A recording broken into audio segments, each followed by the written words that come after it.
I'm addicted to one more. And so I want your mantra going forward to be one more. You gotta rise up. You gotta make your dreams a reality and live a damn masterpiece. You know this. It's not the success of people you know that's making you unhappy. It's you're comparing your situation to the success they're having.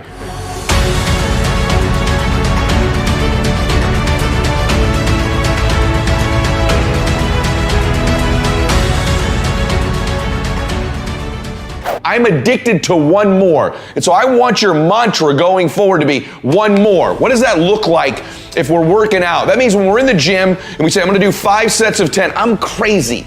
Like I'm a psycho because I wanna win. I wanna be somebody. I wanna separate.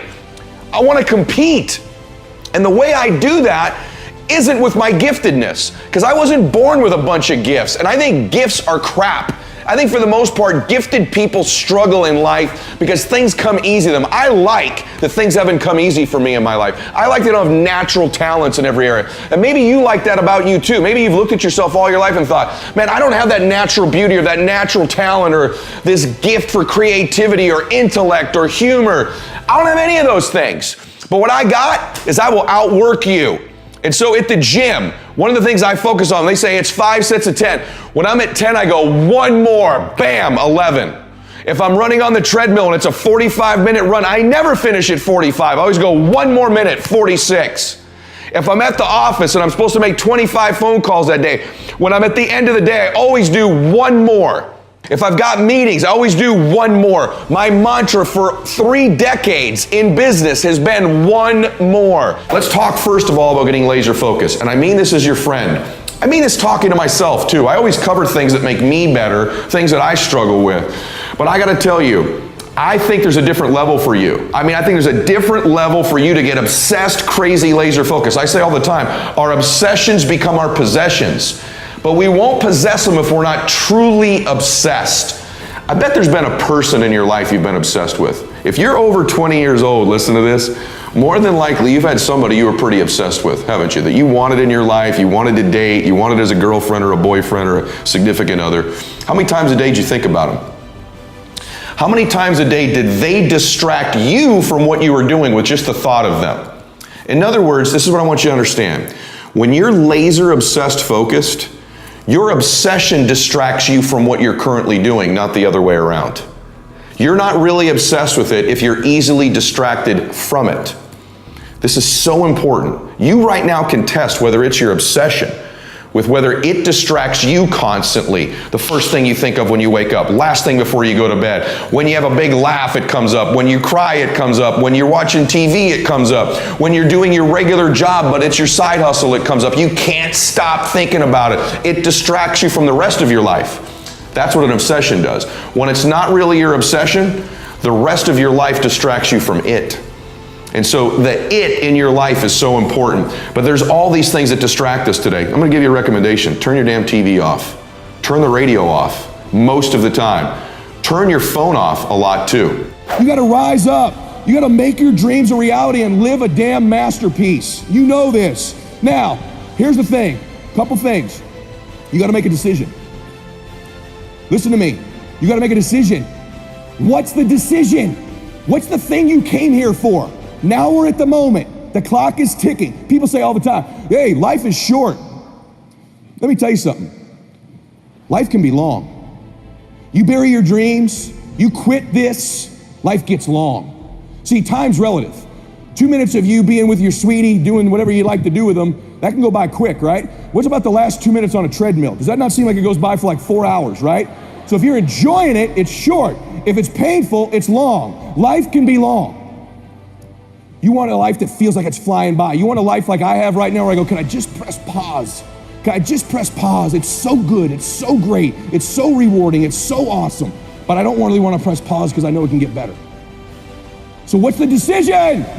What have you been sitting on? What is it? Is it, people are texting me, hey Ed, I submitted my resignation last night. I'm coming full time. I walked away from a 6-figure job. Is that the decision? Is it the decision to finally get serious? Is it the decision to get licensed? Is it the decision to stop worrying about what people think?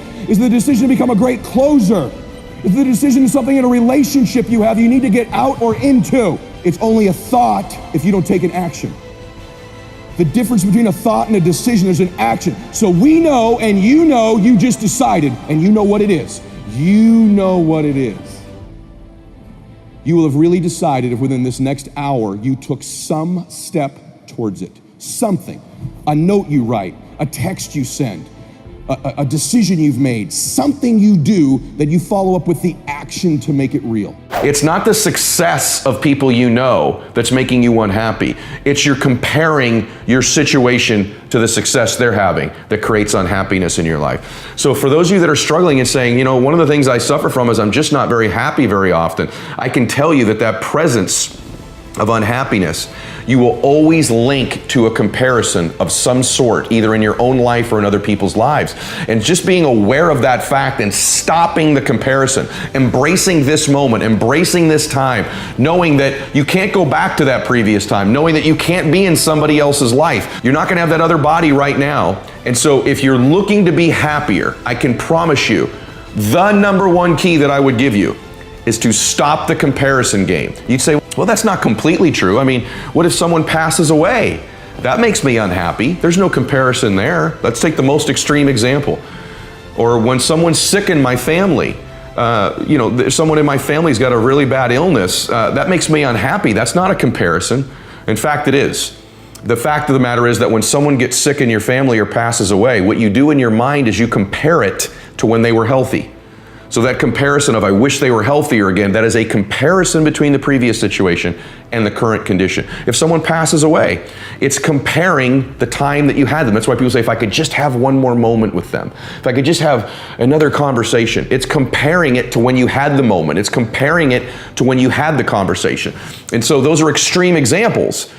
But if we reduce it all the way down to anything right now in your life that you say, it brings me unhappiness, there's no joy there. There's a comparison happening that's not serving you. The power of choice is critical in our lives. I want you to think about something right now. What are 5 of the most important choices you've made in your life? Just think about that for a second. Begin to list them off in your head. 5 of the most important choices you've made in your life.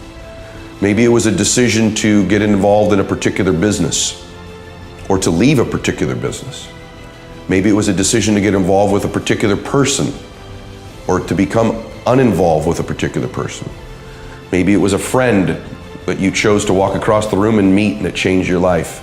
Maybe it was a friend that you had to walk away from in order to improve your life. What are the 5 most important choices of your life?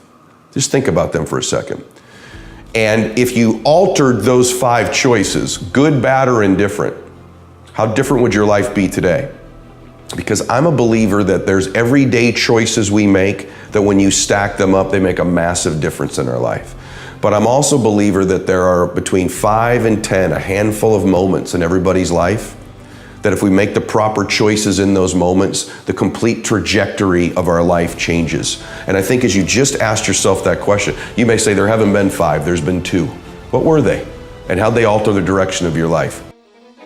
Hey guys, thanks for sticking around. If you'd like more, click the videos right here. They're exactly what you need to see next. And if you're new here, hit subscribe and become a part of the Max Out community. And tell me what you think about the videos in the comments below. I read all of them every week, and I select winners that get all kinds of prizes, gear, coaching calls with me. Make a comment.